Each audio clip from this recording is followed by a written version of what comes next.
এই গাইজ কি খবৰ, সকলো ভালে আছে।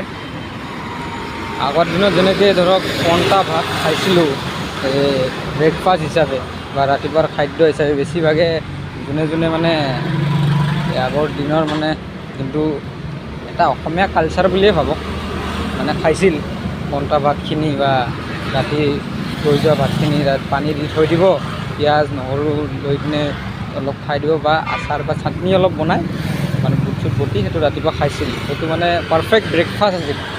মানে মই ভাবোঁ যে আগৰ ব্ৰেকফাষ্টখিনি যিখিনি শক্তি পাইছিলোঁ, আজিকালি ব্ৰেকফাষ্ট হিচাপত যিখিনি আমি বিস্কুট চাহ কিবা কিবি খাওঁ, এইবিলাক কোনো গুৰুত্বই নাই, হয়নে? তো আগৰ কালচাৰটো কৰিব লাগে। আগৰ কালচাৰটো আমি সঁচাকৈ পাহৰি গৈছোঁ। আগতে যোনখিনি কালচাৰ আছিল সেইটো কালচাৰটো আমি পাহৰি গৈছোঁ। সেইটো আৰু নতুনকৈ ষ্টাৰ্ট কৰিব লাগিব, তেতিয়াহে মানে আগৰখিনি কৰিব পাৰিম। চুৰু কৰি চাওকচোন আপুনি, এই মডাৰ্ণ যুগতো অলপমান পুৰণি হৈ চাওক কেনেকুৱা লাগে, বেলেগ এটা শান্তি পাব লাগে। আচলতে আমি পাহৰি গৈছোঁ আগতে যেনেকৈ মানে আপোনাৰ কলা চাপৰি পিঠাগুড়ি দি বনাই দিছিলে, অলপমান হেৰি কৰি, সেইবিলাক বস্তু পাহৰি গৈছোঁ। আজিকালি কিনো এইবিলাক যি টি মানে খাৱাৰ বস্তুটো মজা, একো মজা নাই। আগৰ যোনটো শক্তি আছিল ব্ৰেকফাষ্ট হিচাপত বা ৰাতিপুৱাৰ খাদ্য হিচাপত, সেইটো এতিয়া নাই। আমি পাহৰি গৈছোঁ কি বস্তু, হয় নাই? এইবিলাক বস্তু কৰি চাব কেতিয়াবা, ভাল লাগিব।